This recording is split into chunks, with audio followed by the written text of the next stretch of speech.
예, 오늘은 새로운 장 7장으로 넘어왔습니다. 지난 시간에 우리가 순종에 대한 말씀을 6장 마지막 부분에서 누구에게 순종하느냐를 우리가 살펴보면서 사람은 한 사람도 이 세상에 살면서 순종 안 하는 사람이 없다 그랬습니다. 다 순종 잘하죠. 그런데 누구에게 순종하느냐가 문제라는 것을 우리가 지난 주일에 봤죠.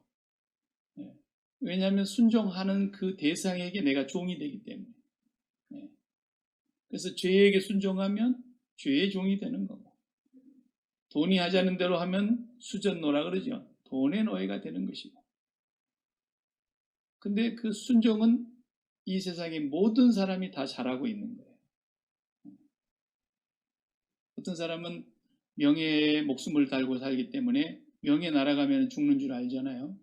그러니까 자기 명예를 목줄처럼 쥐고 있는 사람에게 종이 되는 거예요. 그 명예 때문에. 권력도 마찬가지예요. 모든 사람은 다 순종해요. 근데 그 순종하는 대상이 누구냐면 내가 사랑하고 있거나 또 내가 마음에 붙들고 있는 것들이에요. 내가 마음에 붙들고 있지 않으면 순종 안 합니다. 그러니까 예수님께 순종한다, 하나님께 순종한다는 걸 사람들이 굉장히 어려운 일인 줄 알아요. 그렇지 않아요. 연애도 안 해봤나 봐. 내가 누구를 사랑하면 그 사랑하는 대상에 대해서 내가 순종하게 돼 있다니까요. 내가 예수님을 안 사랑하니까 순종이 안 되는 거지. 예수님 사랑하면 제일 힘든 게 뭐냐? 죄 짓는 거예요. 예수님 안 사랑하면 제일 쉬운 게 뭐예요? 죄 짓는 거예요. 그러니까 누구에게 순종하고 있는가를 봐야지 내가 순종을 어렵느니 뭐니 그런 얘기는 말도 안 되는 소리예요. 그래서 이제 오늘 우리가 계속 로마서에서는 우리가 법 아래 있지 않고 은혜 아래 있다. 은혜 아래 있다라는 걸 계속 강조해요. 우리가 법 아래 있지 않고 은혜 아래 있는데 죄를 범할 수 있겠느냐? 또 이런 질문했잖아요. 절대로 그럴 수가 없어요. 내가 은혜 아래 있는데 어떻게 죄를 짓는단 말입니까? 은혜가 깨닫지 못하거나 은혜를 깨닫지 못하거나 은혜를 다 까먹어서 은혜가 다 달아나서 그런 사람은 죄에게 판판이 치는 거예요. 그래서 우리가 날마다 은혜를 잘 관리해야 되는 사람이 돼야 될 줄로 믿습니다. 예수 믿는 사람은 어떻게 해야 은혜가 제일 잘 관리되는지 아세요? 예수를 오래 믿으면 은혜가 관리가 잘 안 되는 오류를 범하기 쉽다니까요. 신앙생활 오래 하면은 더 은혜가 넘쳐야 되는데 뺀질뺀질해지는 사람이 있어요. 은혜는 다 달아나고 남은 건 경력하고 머릿속에 든 것만 남아가지고 이제 다른 사람 판단이나 하고 앉아있고 누가 조금 뭐 이상한 소리 하면은 그냥 자기가 더 잘하는 것처럼 무시하고 이런다. 예수 오래 믿어서 병들면 그렇게 되는 거예요. 그게 은혜 관리를 잘 못한 거 아닙니까, 그 사람이. 그러니까 우리는 그 은혜 관리를 잘하게 하는 것이 뭐예요? 십자가예요. 십자가를 떠나서 살 수가 없어요, 우리가. 그 십자가를 날마다 붙들어라고 하는 그 얘기는 무슨 얘기냐면 그 십자가에 달리신 주님은 거기 달리실 분이 아니라니까요. 달려야 될 이유도 없는 분이고 달려야 될 죄를 짓지 않은 분인데 왜 그분이 거기에 달리셨냔 말이에요. 거기는 내가 달렸어야 될 자리라니까. 내가 하나님께로부터 심판을 받고 저주를 받아야 될 자리가 그 십자가 자리란 말이에요. 그러니까 우리는 항상 그걸 잊지 말아야 돼요. 제가 옛날에 그랬잖아요. 자기 꼬라지를 알아야 된다고. 내 꼴이 뭐예요? 십자가에 달려 저주를 받아야 될 꼬라지라니까요. 우리가 하나님 앞에 뭘 달라 할 자격이 있어요? 없어요. 어떻게 우리가 감히 하나님 앞에 뭘 달라 그럽니까? 하나님 앞에 달라고 하려면은 한 가지만 우리는 달라 할 수 있어요. 뭐만 달라 그럴 수 있어요? 하나님, 나에게 저주가 합당합니다. 나에게는 심판이 합당합니다. 나는 주님 앞에 죽어 마땅합니다. 죄인 중에 괴수입니다. 만삭되지 못하여 난자와 같습니다. 나 같은 죄인은 세상에 없을 겁니다. 나는 저주밖에 합당한 사람이 아닙니다. 나는 심판받는 것 외에는 합당한 것이 없습니다. 우리가 그런 사람이라는 걸 한순간도 잊으면 안 돼요. 근데 예수를 오래 믿으면 그 마음이 싹 사라진다니까. 왜 그래요? 맨날 하나님 자녀 됐다고 큰소리 치니까. 하나님 자녀 됐으면 자녀답게 살아야지, 그럼. 근데 내가 하나님 앞에 저주가 합당하고 멸망이 합당하고 심판이 합당하고 십자가의 죽음이 나에게 합당하다는 것을 날마다 깨달을 때마다 내가 얼마나 큰 사랑으로 하나님께 용서를 받았느냐는 걸 알게 되는 거 아닙니까? 네. 저나 여러분이나 그렇게 우리가 큰 용서를 받은 거예요. 네? 우리가 뭘 달라 그래 하나님 앞에 감히 입이 100만 개라도 달라 할 자격이 없다니까. 오직 예수 그리스도의 그 십자가의 구원의 은혜 때문에 오늘도 하나님이 우리에게 말 그대로 은혜 주시는 거예요. 은혜. 값없이. 은혜로 우리가 덤으로 은혜 받고 사는 것이지 우리가 어떻게 우리 입으로 하나님 앞에 뭘 달라 할 수 있겠어요. 그래서 우리는 그 주님의 십자가의 은혜를 잠시도 잊어서는 안 된다는 거예요. 그걸 잊어버리니까 교만해지고 그걸 잊어버리니까 쥐꼬라지 생각을 못하고 원망하고 그러잖아요. 하나님 앞에 감히. 어디 안전이라고 하나님 앞에 원망을 합니까? 어디 안전이라고 하나님 앞에 감히 우리가 입을 벌려서 하나님 앞에 큰소리 치겠습니까? 우리는 눈만 뜨면 죄를 밥 먹고 살듯이 사는 죄의 장아찌처럼 죄에 쩔여 있는 사람들입니다. 그럴 인간들을 하나님이 이렇게 살려주셨는데 거기에 대한 그 은혜에 대한 감격이 없으니까 하나님께 순종이 안 되는 거예요. 그 은혜에 대한 감사가 없기 때문에 맨날 신앙생활이 다이나믹하지 않고 메가리가 없어요. 힘이 없어요. 오늘 7장에서는 그렇게 어려운 얘기를 하지 않고 아주 사람의 예대로 말을 한다고 그랬어요. 혼인 관계로 가지고 1절, 2절에 이런 표현을 했어요. 혼인 관계. 자, 법을 아는 자들에게 말한다 그랬어요. 우리가 뭐 법대 안 나왔다 해도 상식적으로 법을 알지요. 뭐 법 모릅니까? 우리가 법이라는 것은 우리나라의 헌법이 있고 그 다음에 사람들 간의 민법이 있고 또 장사하는 사람들에게 필요한 상법이 있고 또 죄인들을 처리하기 위한 형법이 있고 그 외에도 우리 양심의 법이 있고 누가 얘기 안 해도 내 양심이 법이 나를 정죄하잖아요. 그리고 사람 살아가는데 도덕과 윤리가 있고 또 교회가 교회로서의 어떤 공동체이기 때문에 교회의 규율이 있고 어디 가나 그런 게 다 법이에요. 교통법 없어 봐요. 어떻게 우리가 마음 놓고 운전을 하고 안전하게 운전하겠냐고. 교통이라고 하는 필요한 법을 정확하게 만들어놨기 때문에 그 법만 지키면 절대로 사고가 안 나게 돼 있어요. 그렇게 완전한 법입니다. 그 법이. 전부가 법이에요.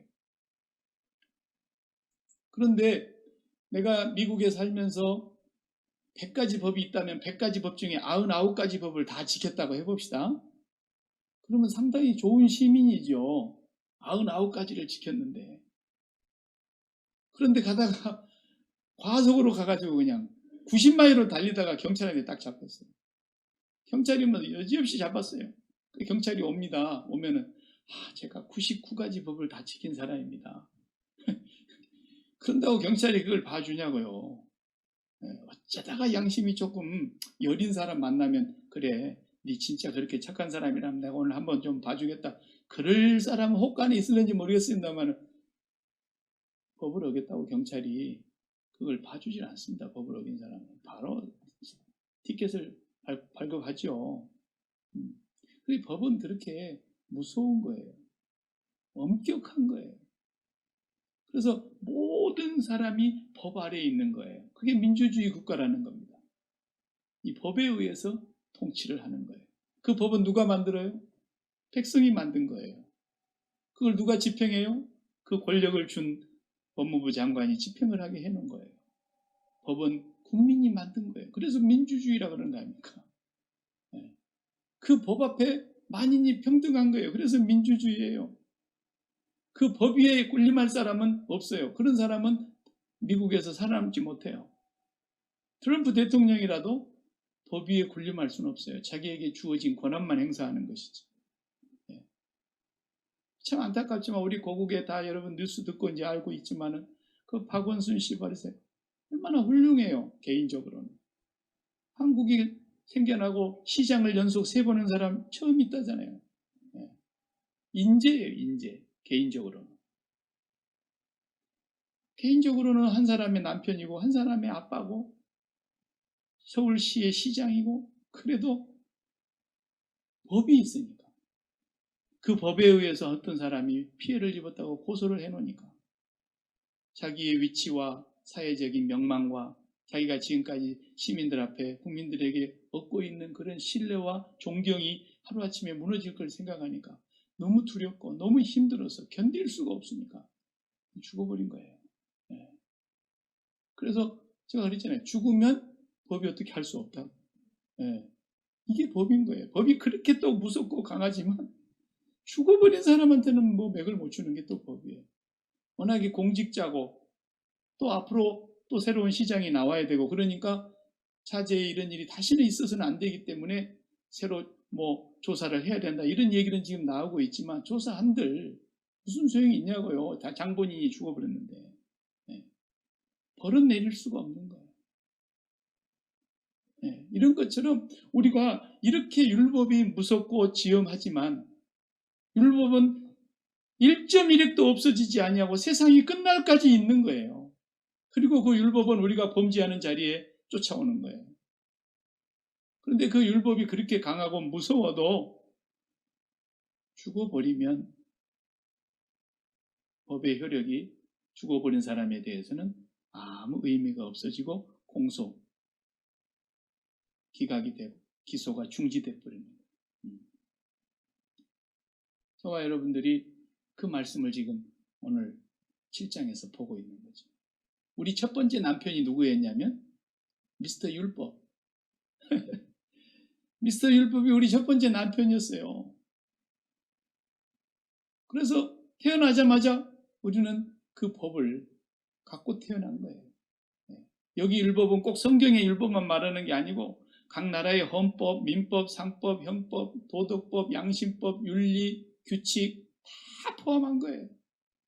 그래서 우리는 그 법, 학교 가면 학교에 법이 있어요. 회사에 가면 회사에 또 법이 있어요. 군대에 가면 군대 법이 있어요. 다 법이 있는 거예요.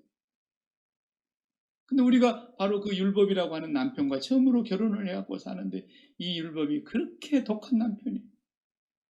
99가지를 잘해도 한 가지만 잘못하면 그냥 정죄를 하고 나를 잡아먹으려고 그러는 거예요.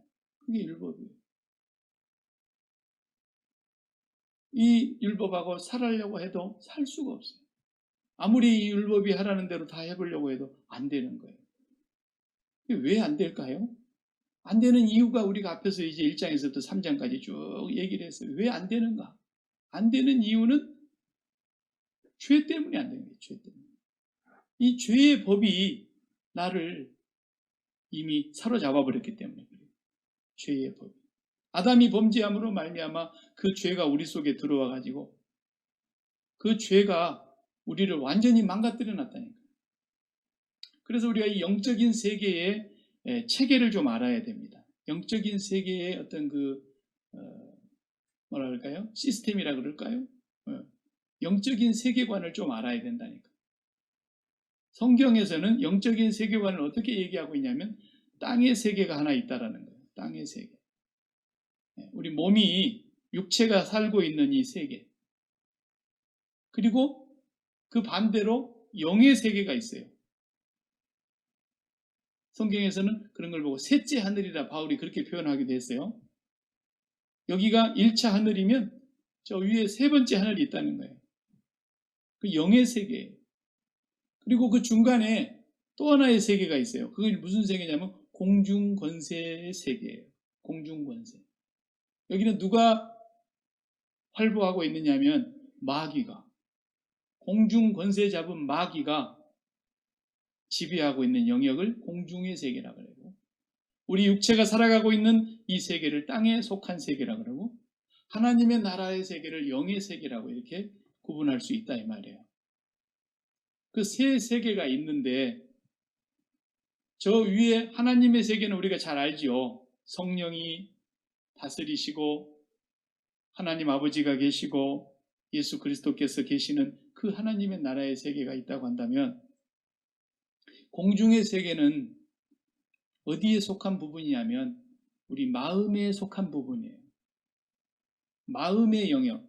우리 마음 항상 이렇게 애들한테 율동 가르칠 때 마음 그러면 앞가슴에다 이렇게 손을 얹고 마음이라고 표현을 하려고 그러는데, 사실은 마음이라고 하는 영역은 공중 권세 잡은 영역이에요. 거기에 우리에게 마음이 연관되어 있다 이 말이에요.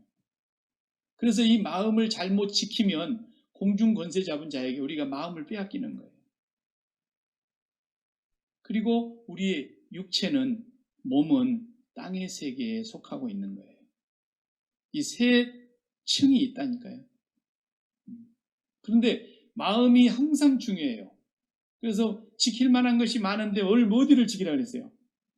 영을 지키는 게 아니에요. 마음을 지키는 거예요. 마음. 네 마음을 지켜라. 생명의 근원이 여기서 나온다. 잠언 4장 23절에 하나님 그러셨어요. 이 마음이 공중의 영역에 있는 부분이기 때문에 여기를 마귀로부터서 우리가 지켜야 된다. 마귀가 틈타서 이 마음을 잡아버리면 그만 우리의 인생은 파멸로 가는 거예요. 그런데 죄를 지은 아담의 죄 때문에 우리 마음의 영역이 망가져가지고 어디로 우리가 마음이 붙어버리냐면 항상 땅으로 붙어요. 땅으로. 마음이 하나님께로 올라가지 않고 땅에 붙고 육체에 붙고 몸에 붙고 그러는 거예요. 그것을 보고 우리가 육에 속한 사람이라고 그래요. 육에 속한 사람. 육신에 속한 사람이라고 하기도 하고 육에 속한 사람이라고 하기도 하고. 그러니까 이 사람은 몸이 있기 때문에, 예를 들어서 자, 어떤 사람이, 젊은 여성이 내가 몸매를 예쁘게 하고 얼굴도 예쁘게 해서 성형수술 해가지고 예쁘게 해야 되겠다, 그런 마음을 가졌다고 하면 생각해요. 마음이. 그러면은 그 마음이 괜히 그런 생각을 갖는 게 아니에요. 육체가 있기 때문에 그런 생각을 갖는 거 아닙니까? 육체가 없이 혼이 돼갖고 떠돌아다닌다 그래 보세요. 그러면 어떻게 그런 생각을 하겠어요? 육체가 있으니까. 그 육체를 예쁘게 만들고 싶은 거예요. 그래서 그걸 육체의 정욕이라 그래. 그런데 그 마음이 육체의 정욕하고 딱 마음이 붙으면 가만히 있으면 자연히 예뻐지나요? 그렇지 않죠. 예뻐지려고 하니까 이 성형수술 잘하는 어디 의사를 찾아가야 되겠구나. 그래서 견적을 내보고 코도 좀 고쳐주시고 눈도 좀 이쁘게 해주시고 쌍꺼풀로, 그 다음에 또 입술도 좀 이렇게 두툼하게 이쁘게 해주시고, 그냥 볼에 그냥 뼈가 툭 불고 나온 거 좀 깎아주시고 턱도 좀 깎아주시고 뭐 이렇게 해가지고 얼굴을 만드는 거예요. 네. 그것도 이제 몸매도 또 이쁘게 만들어야 되잖아요. 얼굴은 그렇게 해놨는데 또 몸매가 그냥 두루무 통같이 그러면 안 되잖아요. 그러니까 또 그것을 예쁘게 만들려니까 어떻게 해야 돼요? 다이어트라고 하는 또 그걸 해야 되잖아요. 그러면은 다이어트 법이 있잖아요. 법이. 그게 바로 율법인 거예요. 그런 게. 그 사람에게는 그게 율법인 거예요. 예쁘게 되려고 하니까 그 법을 지켜야 되는 거예요. 식사는 어떻게 해야 되고, 잠은 어떻게 자야 되고, 운동은 어떤 운동을 해야 되고, 식사를 하되 아침은 어떻게 먹고, 점심은 뭘로 먹고, 저녁은 뭘로 먹고, 얼마만큼 먹고, 얼마나 복잡한지. 운동은 어떤 운동으로 해야 되고, 그렇게 하면서 계속 내 마음이 예쁘고자 하는 그 육체의 몸에 붙으니까 육체와 마음이 원하는 것을 하는 것, 그게 율법인 거예요. 돈도 마찬가지죠. 마음이 하나 돈 많이 벌어야 되겠다라는 그 생각을 하니까, 몸이 있으니까 그런 생각을 하지, 몸이 없는데 그런 생각 하겠어요? 그래서 돈 많이 벌어야 되겠다고 생각하니까 거기에 또 율법이 나오는 거예요. 어떻게 하면 돈을 많이 버는가? 주식 투자를 해야 되는가? 어떻게 재테크를 해야 되는가? 그러면서 또 그 돈 많이 버는 법, 그게 율법이라니까요. 사람은 전부 그렇게 살아가는 거예요. 이것이 육체의 정욕, 안목의 정욕, 이생의 자랑거리들이 전부 마음과 붙어가지고 살아가는 것이 바로 죄의 정욕인 거예요. 죄의 정욕.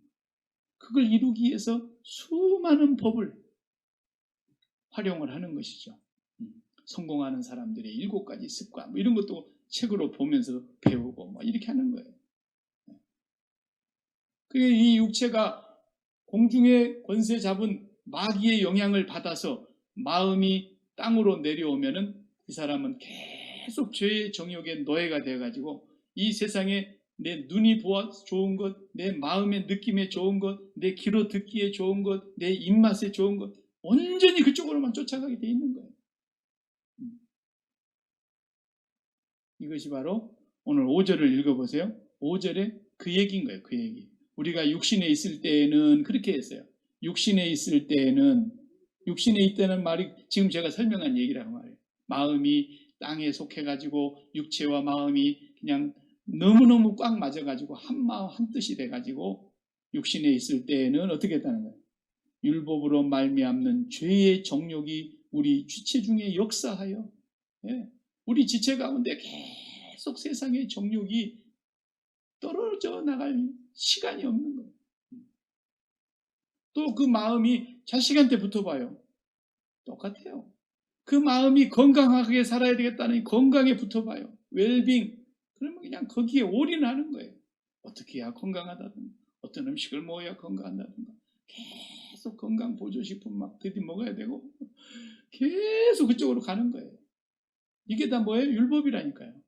율법이 우리를 그렇게 끌고 가는 거예요.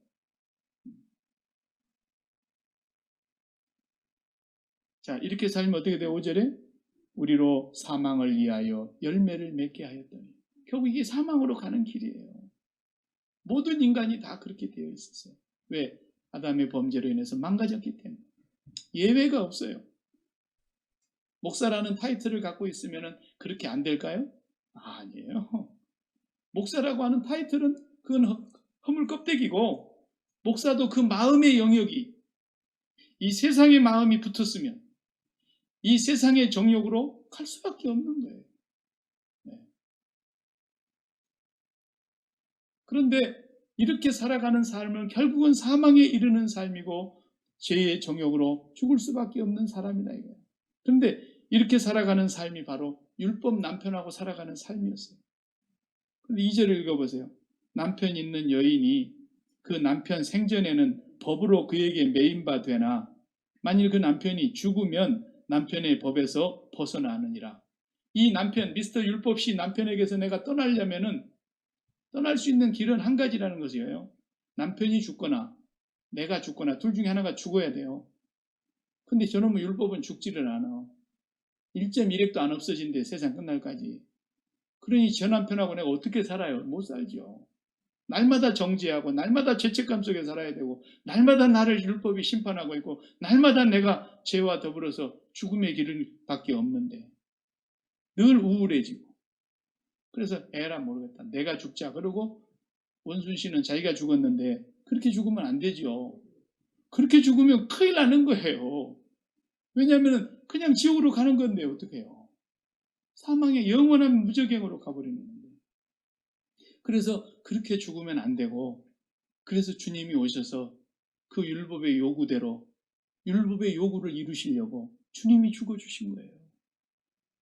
주님이 죽어주심으로 말미암아 율법의 요구를 주님이 다 이루셨기 때문에 나는 그 남편을 내 남편으로 받아들이기로 우리가 결정하는 거예요. 그게 믿음이에요. 이제 예수 그리스도를 내 남편으로 결정하겠다고 내 마음을, 내 마음의 영역을, 내 마음이라는 심장을 코달에 주님에게로 나는 드리겠습니다라는 거예요. 두 번째 남편, 미스터 예수 그리스도. 그분이 나의 남편으로 내가 모시겠다고 그분에게 믿음을 보낸 거예요. 그분에게 내 마음을 이제 보낸 거예요. 네. 그래서 내가 예수 그리스도와 함께 연합하여 십자가에 못 박혔나니, 오늘 우리 찬송가 가사에도 그랬잖아요. 예수 그리스도와 함께 십자가에 못 박혀 죽었기 때문에 율법에 대하여 내가 죽은 거라 이 말이에요. 죽기는 실제로는 예수님이 죽었죠. 그러나 예수님의 죽음이 나의 죽음이라고 우리가 믿는 거죠. 그걸 믿음이라 그러잖아요. 그래서 예수님이 나를 위해서 죽어주셨고 예수님은 나를 죽이셨고 우리가 같이 죽은 거예요. 그리고 예수님이 또 부활하셨어요. 약속대로 성경대로 사흘 만에. 그래서 예수 그리스도와 함께 내가 다시 살게 된 거예요. 이 모든 것이 우리에게 믿음으로 고백되어지는 거죠. 나의 죽음이요 나의 부활이요 예수님의 죽음은 나의 죽음이요. 그래서 이제부터서는 내가 그분을 남편으로 삼고 예수 그리스도에게로 갔다. 근데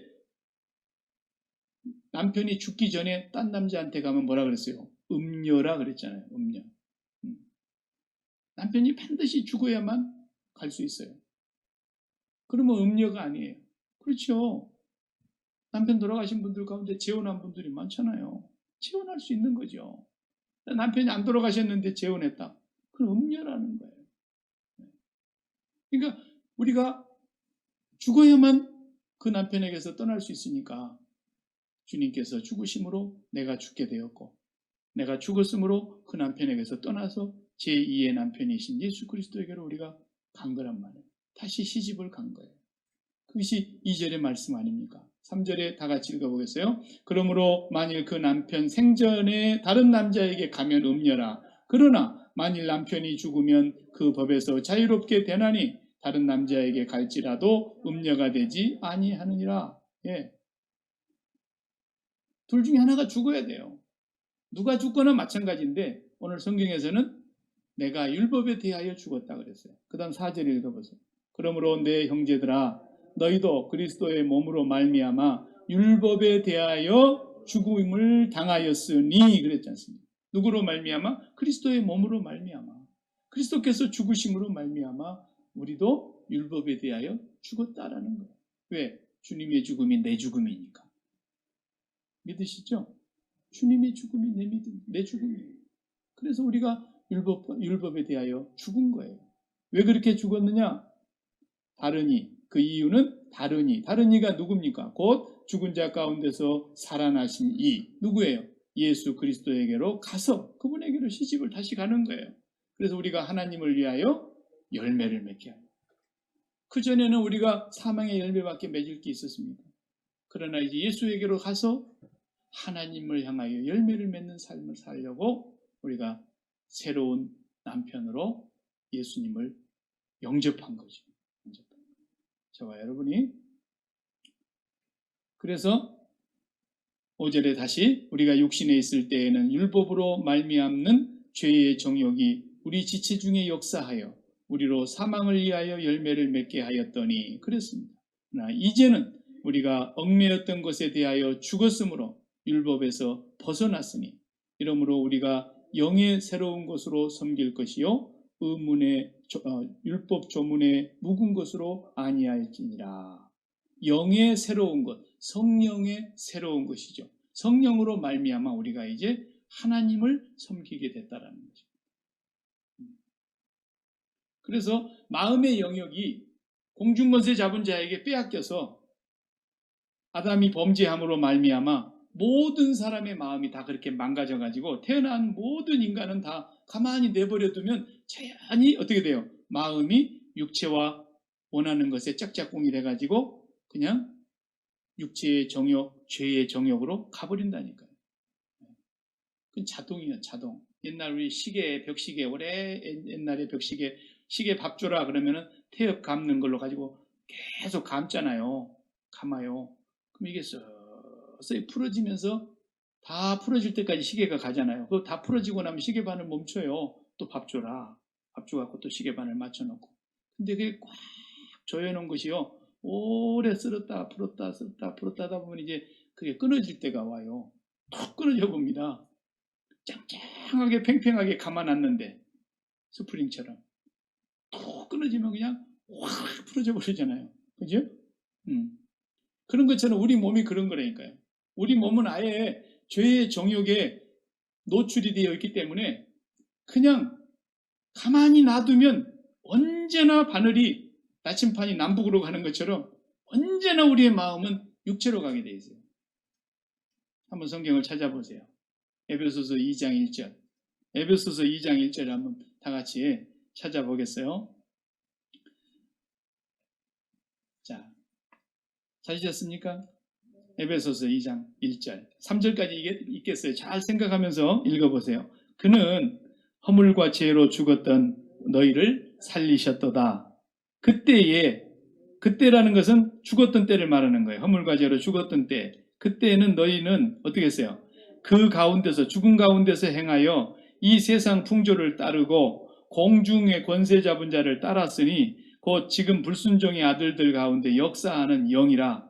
사단이죠. 3절에 전에는 우리도 다 그 가운데서 우리 육체의 욕심을 따라 지내며 육체와 마음에 원하는 것을 하여 다른 이들과 같이 본질상 진노의 자녀이었더니 그랬어요. 보세요. 우리가 육체와 마음이 원하는 대로 갔다니까요. 이게 전부가 죄라는 걸 알으셔야 돼요. 근데 그걸 죄라는 것을 모르니까 사람들이 내가 얼마나 죄를 지었다고 맨날 죄라고 죄인 그러나 오해를 한다니까. 성경을 잘 몰라가지고. 여러분, 우리의 마음이 하나님 외에 한 분을 빼고는 어디로 가든지 다 죄예요. 그것이 하마르티아, 관역을 빗나갔다라는 거예요. 우리의 관역은 하나님 한 분뿐이라니까요. 우리 마음이 화살을 쏘아서 맞출 수 있는 관역은 오직 하나님이어야 하는데 하나님으로 향하여 계속 마음이 가는 게 아니라 내 눈에 보이기로 좋아서 육체가 있기 때문에 어쩔 수 없이 육체와 관계를 맺고 있는 것들에게 마음이 계속 가는 거예요. 실제 말로 미치겠는 거예요. 그러니까 예수를 안 믿으면 차라리 그런 갈등이라도 없을 텐데 예수 안 믿는 사람이 그런 갈등이 있습니까? 자고 싶은 대로 하는데. 근데 예수를 믿고 났더니 이게 이제 미치겠는 거예요. 내 마음은 그렇게 살고 싶지 않는데 내 마음이 계속 육체의 정욕을 쫓아서 간단 말이에요. 돈을 쫓아가고 미모를 쫓아서 가고 인기를 쫓아서 가고 쾌락을 쫓아서 가고 내 눈에 보기에 좋은 정욕을 쫓아서 가고 전부 아까 같이 막 이쁜 것을 좋아서 쫓아가고 선풍기 아줌마도 나오고 막 이쁜 대로 가려고 몸부림을 치다가 막 얼굴을 그냥 칼로 그냥 난도질을 하고 전부가 다 육체와 마음이 원하는 대로 하여 본질상 진노의 자녀예요. 그런 게 죄가 아닌 줄 알아요. 죄예요. 죄예요. 한 가지 빼놓고는 다 죄라니까요. 우리의 마음이 정확한 관역, 하나님 아버지 한 분만을 마음을 다하고 목숨을 다하고 힘을 다하여 사랑하는 것 외에는 다 죄악이에요. 그러니까 우리가 얼마나 죄가 많은가를 알아야 된다니까요. 예수 믿으면 죄 용서 받았다고 도매금으로 그냥 다 죄 용서 받았다 그래가지고 죄 용서 받은 그 감격이 이제는 다 사라졌어. 한 30년 믿고 나면. 그래가지고 은혜가 없어. 은혜가. 새로운 것이 없어. 새로운 것이. 왜 그래요? 주님과 깊이 은밀하게 접촉을 하지 않기 때문에. 주님과 영적으로 교제하지 않기 때문에. 실상 우리는 하나님 앞에 기도할 때마다 나와가지고 그저 한마디밖에 기도할 것이 없는 사람이에요. 본질이. 하나님 저주를 내려주시옵소서.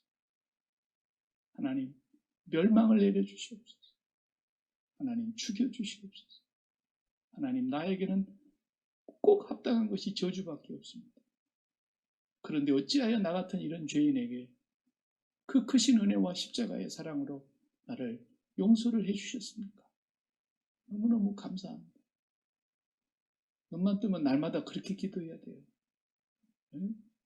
그래서 그 하나님이 너무 좋으니까 당신의 이름이 최고입니다. 당신의 이름이 거룩히 여김을 받으십시오. 당신의 나라가 임하여 주십시오. 당신의 뜻이 나를 다스려 주십시오.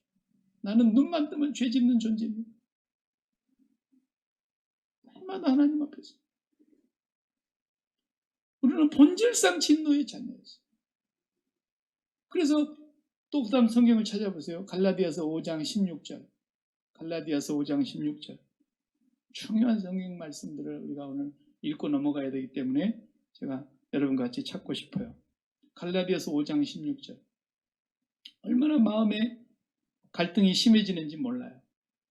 5장 16절에 내가 이르노니 너희는 성령을 따라 행하라 그랬어요. 그리하면 육체의 욕심을 이루지 아니하리라. 육체의 소욕은 성령을 거스리고 성령은 육체를 거스리나니 이 둘이 서로 대적함으로 너희가 원하는 것을 하지 못하게 하려 함이라 그랬습니다. 예. 육체의 소욕이라는 게 뭐예요? 이 마음의 영역이 몸이 있기 때문에 몸과 연관되어 있는 모든 것을 쫓아가는 것이 육체의 소욕이라니까요. 몸이 있기 때문에. 그래서 이 육체의 소욕하고 우리 마음이 성령을 따라서 하나님께로 가야 되는데 하나님께로 올라가려고 하는 그 마음과 육체가 마음이 육체를 따라서 가려고 하는 마음이 둘이 막 서로 싸우니까 서로 대적을 하니까 우리가 원하는 대로 사라지지가 않는 거예요. 예수 믿는 사람이 그래서 정신분열자가 많다잖아요.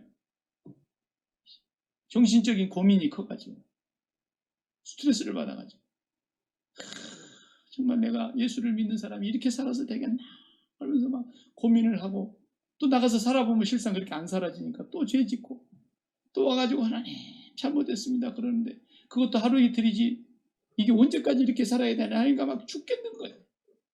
그러니까 교회 와서는 아주 천사처럼 위장을 해야 되는 거예요. 위장을. 그리고 다른 사람들 앞에서는 내가 괜찮은 사람처럼 보여야 되니까 아주 위장을 해야 되고.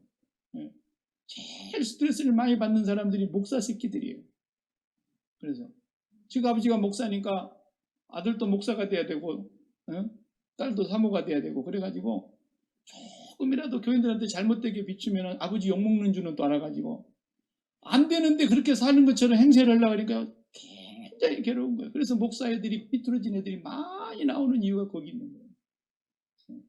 아주 잘된 애가 있는 거면 아주 극단적인 애가 있고 중간이 없어요. 목사 애들은 되게 망가지는 거예요. 자신을 미장해야 되기 때문에. 그래서 마음이 육체 쪽으로 가면은요 어떻게 사라지는가 보세요. 19절부터 읽어봐요. 육체의 일은 어떻게 된다고요? 음행으로 갑니다. 더러운 것으로 갑니다. 호색으로 갑니다. 음란의 죄입니다. 이게 마음이 육체의 소욕을 쫓아서 가다 보면은 음란과 더러움과 호색으로 간다니까요. 그러니까 이런 삶을 사는 사람들은 밥만 먹고 맨날 뭔 짓거리 합니까? 돈만 있으면 그런 대로 가는 거예요. 돈만 있으면. 그 다음에 또 보세요. 우상숭배와 주술과 원수 맺는 것과 이거 전부가 다 마음이 육체를 쫓아가는 데 나타나는 증상 아닙니까? 원수 맺는 것과 분쟁과 시기와 분냄과 당 짓는 것과 분열과 이단과 투기와 술취함과 방탕함과 또 그와 같은 것들이라. 전에 너희에게 경계한 것 같이 경계하노니 이런 일을 하는 자들은 하나님 나라 가요 못 가요? 못 가요. 못 가요. 하나님 나라를 유업으로 받지 못할 것이요. 성경은 명백하게 못을 받고 있잖아요. 그러니까 우리의 마음의 영역이 아담으로 말미암아 죄로 망가져버린 우리의 이 인생이 계속 육체의 소욕을 쫓아서 가게 되면 이렇게 되는 거예요. 성경이 얘기하고 있잖아요. 그런데 이 마음의 영역이 이제는 성령을 쫓아서 하나님께로 향해서 나아가도록 우리 두 번째 남편이신 예수 그리스도께서 원래 그렇게 삐뚤어지게 살던 옛사람을 십자가에 못 박여 죽여버리고 그리고 율법으로 말미암아 우리가 죽을 수밖에 없는 그 죄의 사망의 그 형벌을 그 율법의 요구를 당신이 다 이루어 주시고 그래서 우리를 그 율법에서 해방시켜 주셔서 우리를 자유케 해 주셨기 때문에 그 예수 그리스도를 따라서 성령을 쫓아서 하나님께로 나아가게 되면 어떻게 된다 그랬어요? 22절에 읽어보세요. 성령의 열매는 사랑과 희락과 화평과 오래 참음과 자비와 양성과 충성과 온유와 절제니 이 같은 것을 금지할 법이 없느니라. 누가 이 일을 막겠어요? 누가 성령으로 살아가는 사람에게서 나타나는 이 9가지 열매를 누가 막겠냐는 거예요. 우리가 날마다 24절 중요한 말씀. 그리스도 예수의 사람들은 그리스도인이죠. 그리스도 예수의 사람들은 육체와 함께 그 정과 탐심을 십자가에 못 박았느니라. 예.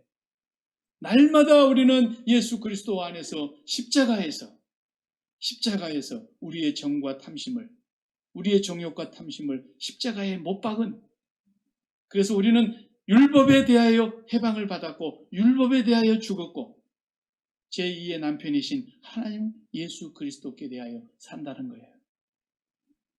이 은혜를 한순간도 잊지 않는 것이 사도 바울의 나는 날마다 죽노라 이 얘기했던 거예요.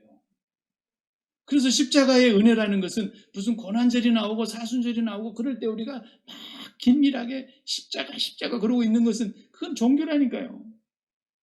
십자가의 삶이라는 것은 눈 뜨면서 눈 감을 때까지 시작되는 거고 우리 목숨이 시작돼서 목숨이 끝나는 날까지 십자가에서 벗어날 수가 없는 거예요. 내가 십자가 외에는 더 자랑할 것이 없고 그 십자가의 은혜 외에는 더 알고 싶은 것도 없고 그 십자가의 능력 외에는 나를 율법의 요구에서 해방시켜 줄 자가 없어요. 매일 생각하고 매일 먹는 거라 그랬어요. 그래서 먹는 걸로 주님이 예를 들은 거고 나를 먹어야 산다고 계속 말씀해 주신 거예요. 그렇게 살아야 우리가 하나님께로 가서 생명의 열매를 맺게 되는 성령의 열매가 나타나게 되는 거죠. 그렇게 살아가게 되면 순종이 제일 쉬워진다니까요. 제일 쉬운 게 순종이에요. 제일 쉬운 게 순종이에요. 누구에게 순종하느냐만 결정하면 되는 거예요. 그렇게 해서 우리의 마음이 육체와 함께 있던 것이 떠났기 때문에 우리의 마음이 하나님께로 갔기 때문에 몸뚱아리만 덜렁 남았는데 이 몸뚱아리를 하나님께서 붙드셔서 나를 의의 도구로 쓰시는 거예요. 이제 의의 병기로 쓰시는 거예요. 그러면 내 마음이 하나님께 갔기 때문에 내 몸이 의의 도구로 쓰임받을 때 나는 순종하게 되어 있는 거예요. 네. 순종이 그렇게 쉬운 거예요. 사실은 하나님께 하는 건 순종은 어렵고 세상적으로 사는 것이고 그건 말이 안 되는 거예요. 우리가 그리스도와 함께 세상에 대하여 죽었으면 하나님께 대하여 사는 순종이 최고 쉬운 것이고 그리스도에 대하여 그리스도와 함께 세상에 대하여 죽었다고 하는 이 십자가 은혜, 십자가 생활화가 날마다 새롭게 우리에게 일어나지 아니하면 우리는 또다시 육체의 정욕의 노예가 되어서 죄에 이끌리고 예수는 믿는다 그러면서도 날마다 음심한 눈으로 탐욕을 부리고 날마다 가늠하는 길로 가고 호색하는 길로 가고 더러운 길로 가고 분내는 길로 가고 원수 맺는 길로 가고 시기하는 길로 가고 질투하는 길로 가고 분쟁하는 길로 가고 악독한 길로 가고 그 모든 일을 다 행하다가 마침내 저주받는 거예요. 네. 교회 안에는 그런 가라지가 있다고 주님이 말씀하셨어요.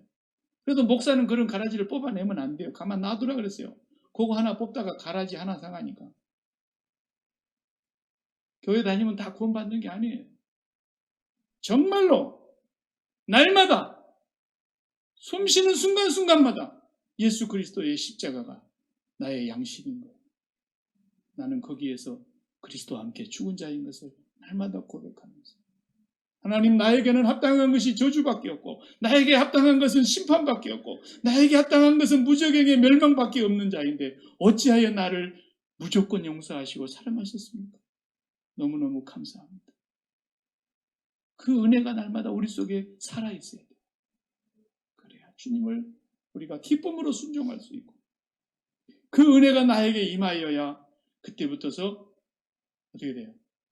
내가 사라지지 않는 거 이제는 내 안에 그리스도께서 살기 때문에 그리스도의 은혜가 나를 지배하고 있기 때문에 은혜가 지배하면 죄를 짓는 것이 아니라 은혜가 지배하면 용서가 되고 은혜가 지배가 되면 옛날에는 힘들었던 것이 그렇게 쉽게 순종이 되고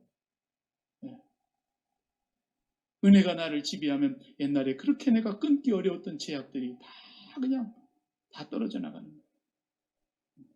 내가 하는 게 아니에요. 내가 사는 것이 아니에요. 내 의지가 강해서 그렇게 되는 게 아니에요. 의지가 강한 사람일수록 실패하는 거예요.